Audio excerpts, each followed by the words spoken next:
Hi, I'm Will from Link, and in this video I'll be taking you through the service performance report in Link Reporting. Let's check it out together. This is the service performance report, and what's really exciting about the service performance report is you're not going to find this information anywhere else. It's so difficult to assemble the information at this level, but fortunately in Link Reporting we've made it readily available in a report here.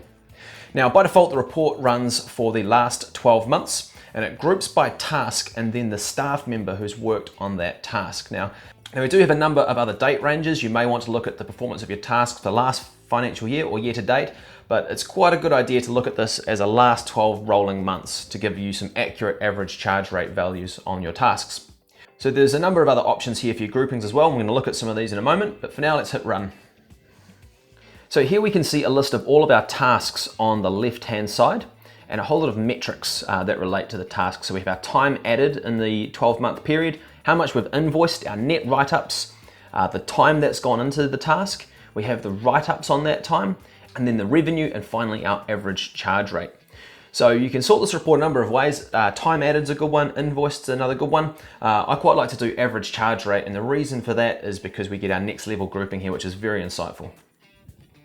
So we can see here that FBT return has the highest average charge rate, but we've only done 2 hours on this task. Tax queries, however, we've done 200 hours at $288. So that's a really good performing task for us. So potentially we want to look at ways that we can increase the number of tax queries we're receiving because it is very high value work to us. What I'm interested, however, is I want to look at our main task, which is annual accounts. You can see that in the last 12 months, we've invoiced just over 1.5 million, and we've written off $92,000.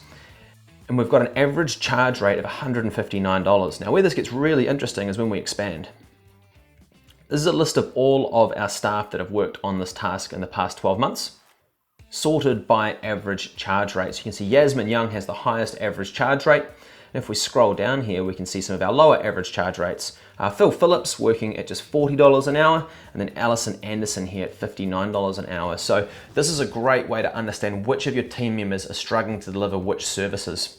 And of course we can investigate any of these values by clicking into them. So we can see Jack has got quite a high write-offs here at 16,000.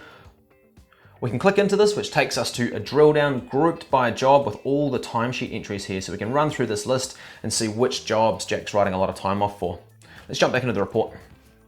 So that's annual accounts here, really insightful for understanding who needs help and more support on delivering annual account services. But we can also use this report to see which services we're not delivering at a good rate. So straight away I can see quick queries here is a bit of a concern at $8 an hour. So we've done 2,330 hours and only brought in $8 an hour for those queries. So this is an area that potentially we're holding on to a lot of work in progress, or we're writing a lot of this time off because people are doing the work and they're not invoicing it. So this is a great report to go and investigate where we are losing that time. Quick queries looks like one of them, and I also noticed up here Xero training and support, $79 an hour. Another great way to run this report is by reversing the order of these two. So if we choose the ledger staff, it'll default to the task name, then we can see the people and then the tasks within that. Let's sort the report by average charge rate. Now do keep in mind here when we look at the average charge rate, this is not the best place to find average charge rates by people. This includes non-billable time and it does include leave. We're more interested in this next level down here. So don't use the average charge rates here by person. You should be using your team performance report there. But what we are interested in, however, is if we expand, we want to see what we are charging for each of our services. And with Ricky being at the top of the list, we are seeing some great rates in here with annual accounts at $223. So by reversing that order, we're now looking at person and then task rather than task then person. But between those two types of groupings, you're going to get some incredible insight into where we can improve in our practice. One last grouping I'd like to show you is by revenue stream. Here we can see a breakdown of the performance between advisory and compliance. So we can click into this to explore which tasks are really pulling that rate down. So there are fields on this report we currently aren't showing, but you can include them by going add and remove fields and then checking them on.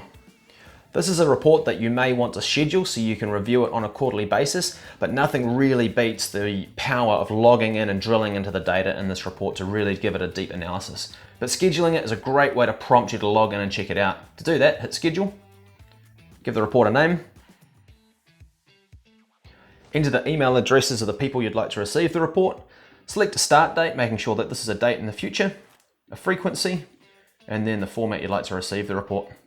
So the service performance report is such a powerful report for really understanding where these inefficiencies exist in your practice. So nothing really beats the experience of logging in, playing with your groupings, and really drilling into the data. So I hope that answers all of your questions. Now, if there's anything further you would like help with, in the menu hit help and then chat with support to speak to someone from our support team.